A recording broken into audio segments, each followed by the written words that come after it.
जब चुनाव होते हैं तो राजनीतिक दल घोषणा पत्र, संकल्प पत्र जारी करते हैं, लेकिन फरीदाबाद लोकसभा क्षेत्र में कांग्रेस ने एक नई शुरुआत की। ये आप मेरे हाथ में देख रहे हैं, ये कांग्रेस का फरीदाबाद लोकसभा क्षेत्र का उदय संकल्प पत्र है। बहुत कुछ लिखा हुआ है इसमें। और क्या ऐसा है जो जनता की नब्ज टटोलकर उनके दिल तक कांग्रेस पहुंचाना चाहती है? हमारे साथ डॉक्टर सौरभ शर्मा है, पेशे से चिकित्सक है और बहुत प्रभावित नजर आए, इसलिए उनसे चर्चा करते हैं कि क्यों प्रभावित किया इस संकल्प पत्र में और क्यों लगता है उन्हें कि जनता भी इस संकल्प पत्र से प्रभावित होकर कांग्रेस के पक्ष में मतदान करेगी। सौरभ जी, ये मैं देख रही थी, बहुत कुछ लिखा हुआ है और ऐसा लग रहा है कि एक ज़ेरोक्स आ गई है कि जनता किन किन चीजों को चाहती है, करती है। कैसे, क्या सोच के ये तैयार किया गया? ये मैम, हमने जो फरीदाबाद का उदय संकल्प पत्र बनाया है, ये हमने जनता से ही सारे मुद्दे जो उनके हैं, जो वो परेशानियां झेल रहे हैं, उसको देख के ही बनाया गया है। सबसे पहला मुद्दा जनता ने जो हमें बताया कि फरीदाबाद में मदर यूनिट्स की कोई भी मदर यूनिट नहीं है एक भी, और रोजगार के लिए बच्चे धक्के खा रहे हैं हमारे इस भाजपा सरकार में। आप देखेंगे कि अनएम्प्लॉयमेंट का जो हरियाणा का डाटा है और फरीदाबाद का, वो हाईएस्ट लेवल का आज तक का। सेकंड, जो हमारे लोगों ने हमें फीडबैक दिया कि कॉलोनियों में पार्क की व्यवस्था नहीं है, कम्युनिटी सेंटर नहीं है, और लोगों को बेसिक जो उनकी अम्यूनिटीज हैं जो उनको चाहिए, वो भी पानी, बिजली कुछ भी नहीं मिल पा रही है। हाँ, ये बड़ा एक आपने मुद्दा रखा है कि कॉलोनी विकास प्राधिकरण एफएमडीए की तर्ज पर बनाएंगे। बिल्कुल। तो हमने जैसे उनसे फीडबैक लिया, या जो लोग इतना तरसते हैं, उन्होंने बोला कि हमें एक ऐसा एक वो चाहिए है संस्था जो हमारी इंडिपेंडेंट अथॉरिटी चाहिए, जो हमारी बेसिक एमिनिटीज को पूरा कर सके। तो उसमें हमने ये इसको इंक्लूड किया है।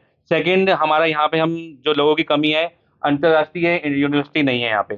बच्चों को पढ़ने के लिए बाहर राज्यों में जाना पड़ता है, दिल्ली जाना पड़ता है, अन्य राज्यों में जाना पड़ता है। तो लोगों को इतनी तकलीफ है कि भाजपा सरकार ने एक यूनिवर्सिटी भी नहीं खोल पाई 10 सालों में, तो उसको हम पूरा करेंगे। थर्ड हमारा था कि फरीदाबाद में गली गली में कचरा पड़ा हुआ है, गंदगी है, गड्ढे हैं, लोग गिर रहे हैं, लोगों की मौतें हो रही हैं इस भाजपा राज में, उसको हम दुरुस्त करेंगे।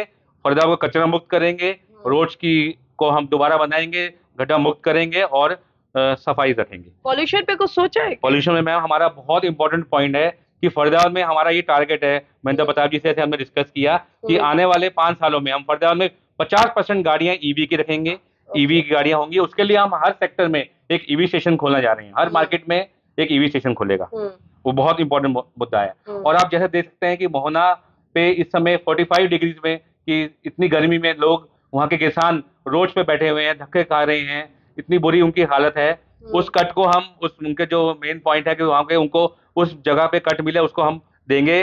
बेसिकली भाजपा चाहती है कि जहाँ पे उनकी जमीन है वहां पे कट मिले, नहीं, जहाँ जनता चाहती है वहीं कट मिलेगा। तो क्यों लग रहा है कि इस वक्त क्यों फिर भाजपा ने उनको सहूलियत नहीं दी, अगर उसमें परिवर्तन संभव था तो? क्योंकि मैं ये कहना चाहूंगा कि भाजपा कभी भी जनता के लिए सोचती नहीं है, उनको तो अपने स्वार्थ और अपना ही देखना है। ग्रेटर फरीदाबाद के लिए बड़ी घोषणा की है इसमें आपने? बिल्कुल मैम, ग्रेटर फरीदाबाद के लिए सबसे बड़ी लोगों से जो हमें फीडबैक मिला कि उनको अलग से नगर निगम चाहिए और अपना अलग मेयर चाहिए, जिससे उनकी सारी जो तकलीफें वो दूर हों। और एक मैम, हमने जैसे हम लोग गए, यहाँ के बच्चे इंटरनेशनल कोई भी एक स्टेडियम नहीं है, जैसे आप देखते थे हमारा नार सिंह स्टेडियम था, उसकी क्या हालत है आप देखिए आज। तो बच्चों को आज हमारे यहाँ से कोई भी एक भी स्पोर्ट्स पर्सन इंडियन टीम में या आपके हरियाणा लेवल का कोई बच्चा खेल नहीं पाया, क्योंकि उनको सुविधाएं मिली नहीं रही हैं, और ना ही लोगों को यहाँ पे मैचेस हो रहे हैं। तो आते ही सबसे पहले हम, जो इन्होंने 10 सालों में जर्जर हालत कर रखी है स्टेडियम की, हम वो स्टेडियम को बनाएंगे। ग्रामीण क्षेत्र की अगर बात करें तो क्या कुछ सौगात है, अगर सरकार बनी, अगर सांसद बने तो मिलेगी फरीदाबाद लोकसभा क्षेत्र के लोगों को? एक तो मैम, जो लोकल यहाँ पे किसी को भी डीएपी, खाद और कुछ भी यूरिया कुछ भी नहीं मिलता है, लोगों को धक्के खाने पड़ते हैं, कुछ भी उपलब्ध नहीं है, सिर्फ कागजों में भाजपा सरकार में उपलब्ध है, ग्राउंड लेवल पे कुछ भी उपलब्ध नहीं है। लोकल लेवल पे हम वो करेंगे, बाकी नेशनल लेवल पे एमएसपी की गारंटी है और जीएसटी को मुक्त करेंगे।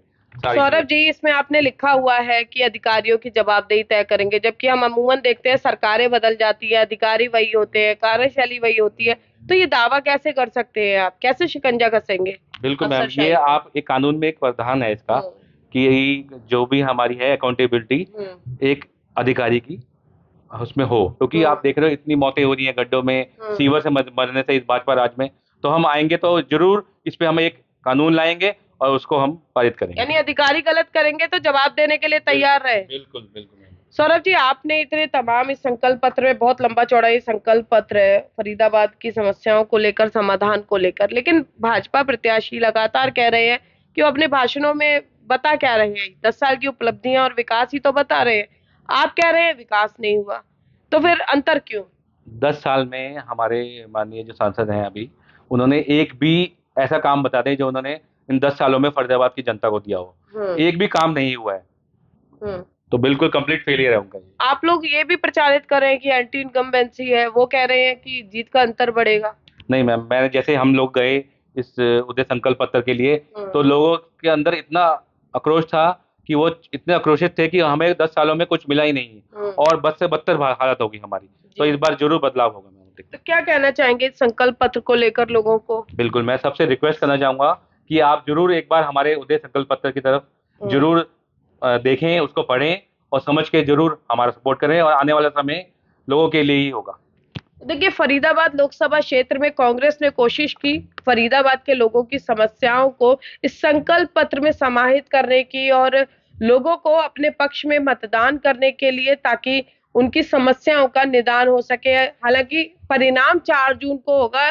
तमाम जो है राजनीतिक दल दावा बड़ा कर रहे हैं जीत को लेकर, लेकिन जिस तरह से प्रचार का दौर चल रहा है और आज प्रचार का अंतिम दिन है, कांग्रेस के इस नए दाव ने जरूर भाजपा की चिंताएं बढ़ा दी। अब देखना ये होगा कि ये उदय संकल्प पत्र फरीदाबाद लोकसभा क्षेत्र से कांग्रेस प्रत्याशी महेंद्र प्रताप का लोगों के मतदान में कितना जो है एक सकारात्मक कदम उठाने में उनके लिए एक मील का पत्थर साबित होता है। कैमरा पर्सन शिवम के साथ फरीदाबाद से पूजा शर्मा, पंजाब केसरी टीवी। हमसे जुड़े रहने के लिए हमारे YouTube चैनल को सब्सक्राइब करें और नई वीडियो की नोटिफिकेशन के लिए बेल आइकॉन को दबाएं। अगर आप ये वीडियो Facebook पर देख रहे हैं तो लाइक जरूर करें और ज्यादा से ज्यादा शेयर करें। धन्यवाद।